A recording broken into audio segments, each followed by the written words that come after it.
یہ قوم کے سیٹھیا، یہ نوجوان جو ریڑیاں کھینچتے ہیں، فاوڑے چلاتے ہیں اور چنچلاتی دھوپ میں پسینے بہا کر کے وہ حلال روزیاں حاصل کرتے ہیں اور اپنے بچوں کو کھلاتے ہیں۔ دیکھیے میرے نبی علیہ الصلوۃ والتسلیم نے کتنا بڑا مقام دیا ہے، کتنی بڑی عظمت بیان فرمائی ہے ایسے لوگوں کی۔ یہاں ہم دعائیں مصلی پہ بیٹھ کر کے مانگتے مانگتے تھکتے جا رہے ہیں،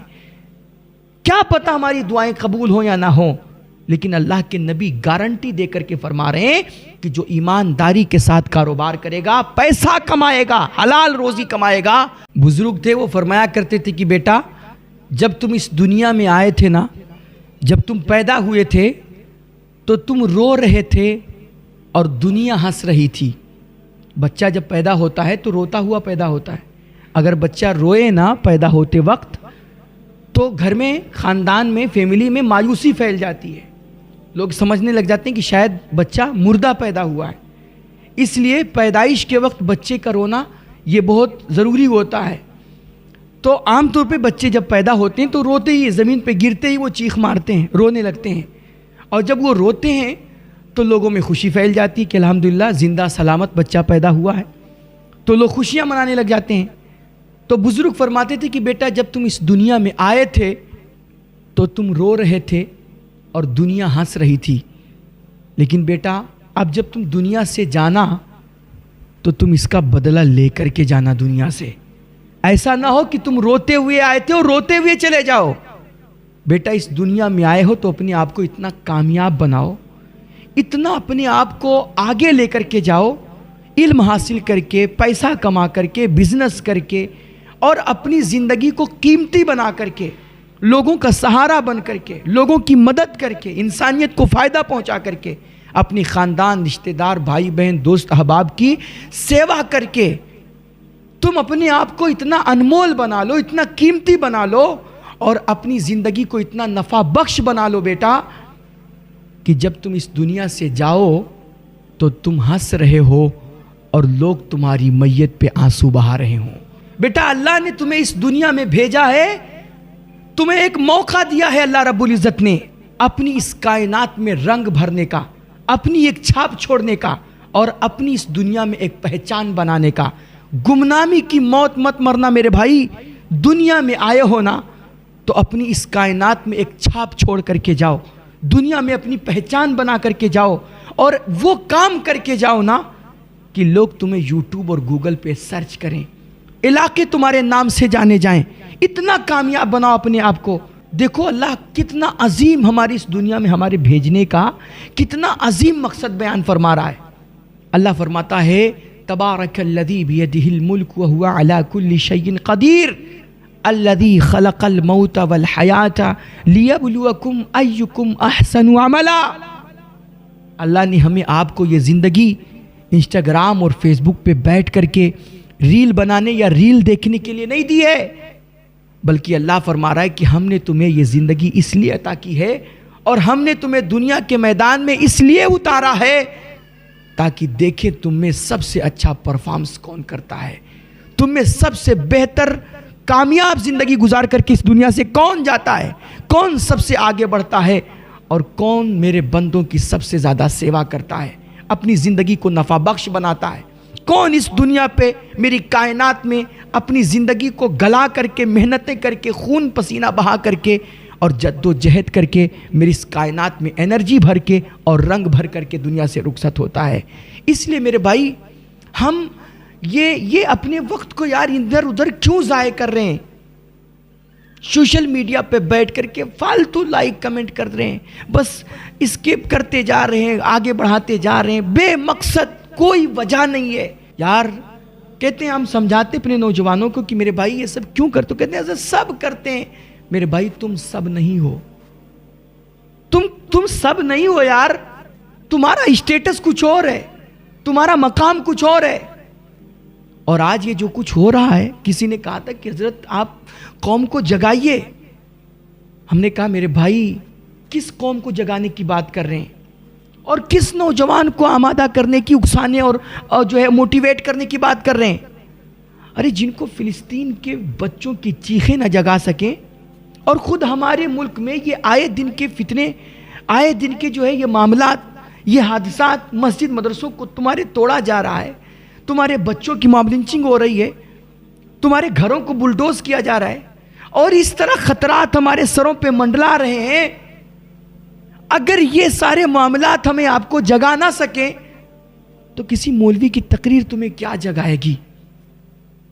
کس طرح تم جاگو گے یار؟ میرے بھائی آپ عام نہیں ہو، آپ کے لیے جو خطرات بنے ہوئے ہیں مستقبل کا کچھ پتہ نہیں ہے. میں یہ نہیں آپ کو ڈرا نہیں رہا ہوں، اللہ بہتر حالات بنانے والا ہے، لیکن جو اس وقت کی سچویشن ہے، اگر اس سچویشن میں ہماری آپ کی آنکھ نہیں کھلی اور ہم غفلت سے نہیں جاگے تو اللہ کی قسم پھر ہم کبھی جاگ نہیں پائیں گے. اس لیے اٹھو یار، اٹھو اور اسٹرگل کرو، محنتیں کرو، جد و جہد کرو. اور یہ آج کی جو دکھی انسانیت ہے نا یار، اس دکھی انسانیت کا سہارا بنو. آج کیسی کیسی پریشانیاں ہیں، مہنگائی ہے، طرح طرح کی آفتیں ہیں، دقتیں ہیں، اور بالخصوص ہمارا آپ کا جو سماج ہے یہ کہاں کس ڈگر پہ جا کر کے کھڑا ہوا ہے. میرے بھائیوں، آج بہت ضرورت ہے اس سماج کو، ہماری قوم کو، آپ جیسے نوجوانوں کی. خدا را اللہ کے بندوں پہ رحم کیجئے، ان کو سہارا دیجئے، ان کے لیے آسانیاں پیدا کیجئے. اپنے سماج کو ہر ایک میدان میں اچھا پرفارمنس کر کے، بزنس ہو، سیاست ہو، علم ہو، ایجوکیشن ہو، کسی بھی میدان ہو، کوئی بھی میدان ہو، ہر میدان میں بہتر سے بہتر پرفارمنس کر کے اپنی سماج کا نام روشن کیجئے. خدا را اپنے وقت کی قدر کیجئے. اور یہ بہت بڑی عبادت ہے میرے بھائیوں، یاد رکھو. عبادت اور دین کی خدمت صرف یہ نہیں ہے کہ کوئی مسجد کے کونے میں چلا کاٹ لے، مصلی پہ کھڑے ہو کر کے نماز پڑھا دے، یا کسی خانقاہ اور مدرسے میں بیٹھ کر کے قال اللہ قال رسول کا درس دے دے. صرف دین کی خدمت یہ نہیں ہے، بلکہ میں کہتا ہوں آج کے اس دور میں سب سے بڑی دین کی خدمت، اللہ کے بندوں کی مدد یہ ہے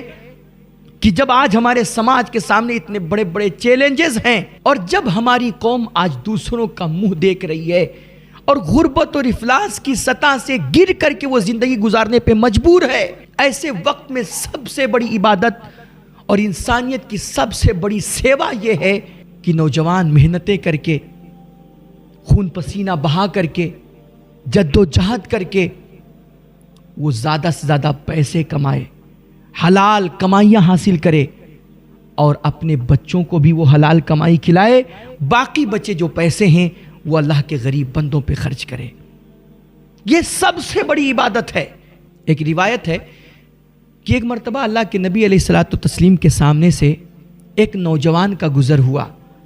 اور وہ نوجوان، اس کے اندر بڑی انرجی تھی اور بڑی چستی وہ دکھا رہا تھا، اور بڑی محنتیں کر رہا تھا، پسینہ بہا رہا تھا، ادھر ادھر بھاگ دوڑ کر رہا تھا. تو صحابہ کرام نے جب اس نوجوان کو دیکھا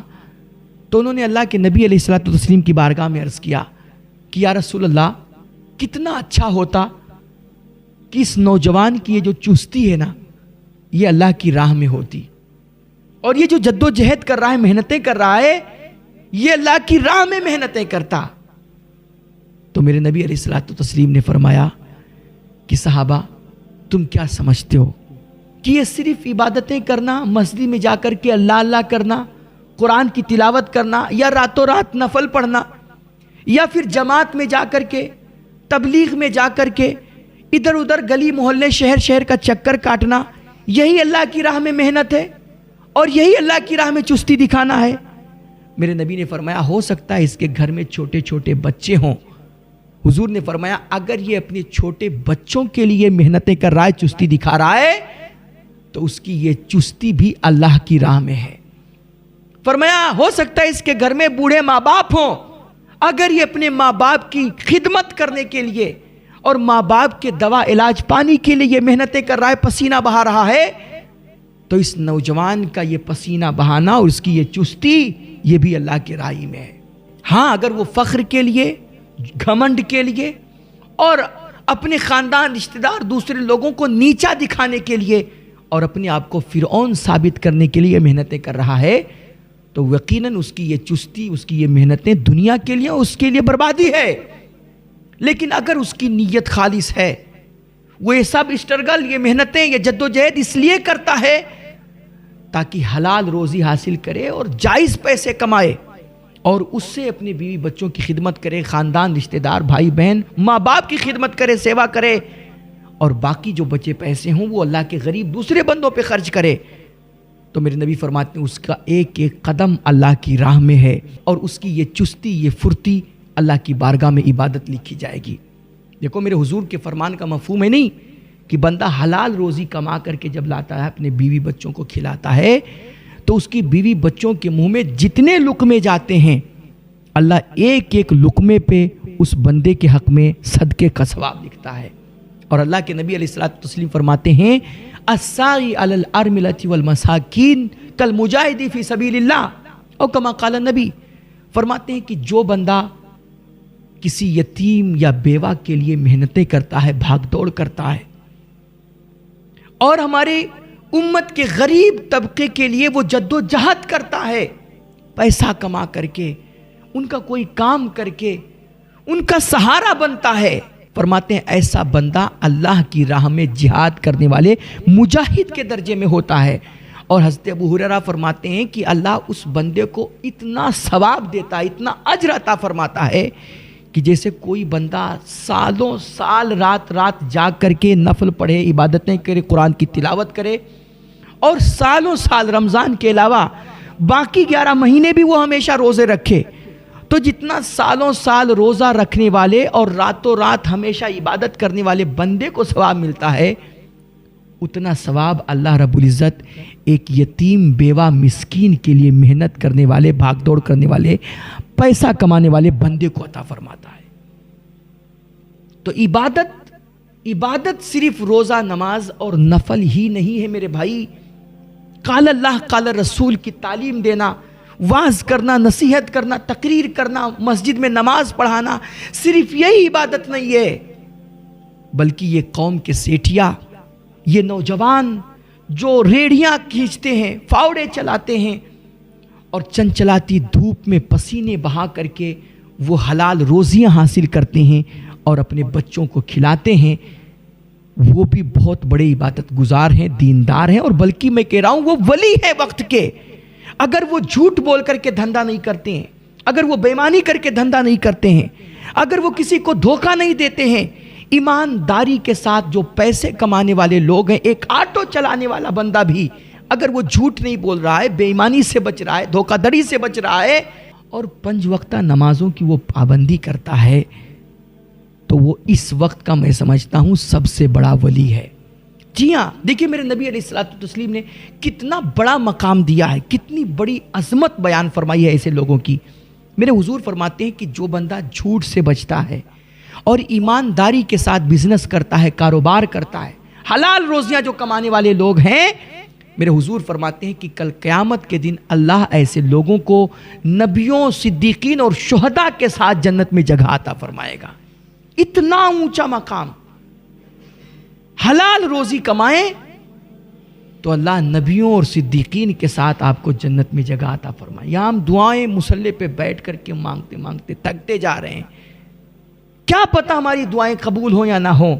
لیکن اللہ کے نبی گارنٹی دے کر کے فرما رہے ہیں کہ جو ایمانداری کے ساتھ کاروبار کرے گا، پیسہ کمائے گا، حلال روزی کمائے گا، اللہ اس کو میں محمد کہتا ہوں کل قیامت کے دن نبیوں اور صدیقین اور شہداء کے ساتھ جنت میں جگہ عطا فرمائے گا. اس لیے اپنے آپ کو کسی سے کمتر مت سمجھیے. اور میں سمجھتا ہوں آج جو پوری دنیا میں اسلام کا پرچم لہرا رہا ہے، اس میں بڑا رول اسلام کے ایماندار تاجروں کا ہے، بہت بڑا کردار ہے ان کا. یہ ہماری آپ کی تقریروں سے، علماء کی خطابات سے، واعظ و نصیحت سے، درس و تدریس سے یہ دین صرف نہیں پھیلا ہے، ان کی خدمتیں یقیناً ہیں، ان کا اعتراف ہے، لیکن دنیا کے چپے چپے میں جو اسلام پہنچا اس میں بہت بڑا کردار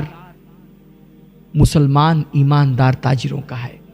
اس لیے آپ ایماندار تاجر بنیے، بزنس کیجئے اور خوب آگے بڑھیے اور خوب پیسہ کمائیے. میں کہتا ہوں اتنی ترقی کیجئے اور اتنی دولت جمع کیجئے نا کہ ساری دنیا سمیٹ کر کے اپنے قدموں میں رکھ لیجئے. اسلام آپ کو اس سے بالکل منع نہیں کرتا ہے, بالکل منع نہیں کرتا ہے. بہت سارے لوگ کہتے ہیں لو پیسے کی بات آ گئی, دولت پیسہ یہ تو سب دنیا ہے. میرے بھائی, بندے مومن کے لیے کچھ بھی دنیا نہیں ہوتا ہے, یہ یاد رکھیے گا. بندے مومن کی حتیٰ کی دنیا بھی نا اس کے لیے دین ہوا کرتی ہے, آخرت سنوارنے کے لیے ہوا کرتی ہے. بندے مومن کا کچھ بھی دنیا نہیں ہوتا ہے, کیونکہ دین اور دنیا جو بنتی ہے نا یہ ہماری آپ کی نیتوں سے بنتی ہے. یہ نیت اگر خالص ہے, یہ نیت اگر پاک ہے تو یار ہمارے بنگلے, گاڑیاں اور ہمارے یہ پیسے, دولت, سونا, چاندی سب خالص دین ہے. اور اگر ہماری نیتوں میں کھوٹ ہے تو ہمارے یہ جبے, ہماری یہ تقریریں اور ہمارا یہ قال اللہ و قال رسول بھی بدترین دنیا ہے. دین اور دنیا نیت سے بنتی ہے. انما الاعمال بالنیات, اللہ کے نبی نے فرمایا کہ تمام اعمال کا دار و بدار نیتوں پر ہوتا ہے. اس لیے یہ مت کہیے کہ پیسہ کمانا دنیا ہو گیا. نہیں بھائی, پیسہ تو اللہ رب العزت نے اس کو حلال کمائیوں کو فضل الہی قرآن کہہ رہا ہے, یہ اللہ کا فضل ہے. اس لیے پیسہ جم کر کے کمائیے, خوب کمائیے اور دنیا میں اتنے آگے بڑھیے. میں کہتا ہوں آسمان چھوئیے, ہواؤں میں اڑیے, سمندر کی تہ میں اتریے. اسلام آپ کو بھرپور چھوٹ دیتا ہے. ہاں بس آپ کی نیت خالص ہونی چاہیے, غرور نہیں, گھمنڈ نہیں, بے ایمانی نہیں, چیٹنگ بازی نہیں, اور نمازوں سے غفلت نہیں, دین سے بیزاری نہیں. باقی آپ جائیے دنیا میں جہاں تک جا سکتے ہیں, ساری کائنات کو پیچھے چھوڑ دیجئے, شریعت کی طرف سے آپ پر کوئی قدغن نہیں ہے. اس لیے میرے بھائی, اللہ رب العزت نے ہمیں اس دنیا میں جو بھیجا ہے وہ محنتیں کرنے کے لیے, بہترین پرفارمنس کے لیے, اچھے اعمال کے لیے, اور اس دنیا میں اپنی چھاپ چھوڑ کر کے جانے کے لیے. اس لیے میں پھر وہی بات کرتا ہوں کہ اس دنیا میں تم روتے ہوئے آئے تھے تو ایسا نہ ہو کہ روتے ہوئے آئے تھے اور روتے ہوئے ہی چلے جائیں. اس دنیا میں تم آئے تھے روتے ہوئے, تم رو رہے تھے, دنیا ہنس رہی تھی, لیکن اس دنیا سے جب جاؤ تو اتنا اچھا کام کر کے جاؤ, اتنا مفید بن کر کے جاؤ, اپنی زندگی سے لوگوں کو اتنی روشنی دے کر کے جاؤ, اتنا فائدہ پہنچا کر کے جاؤ کہ جب تم دنیا سے رخصت ہو تو تم ہنس رہے ہو اور دنیا تمہاری میت پہ آنسو بہا رہی ہو.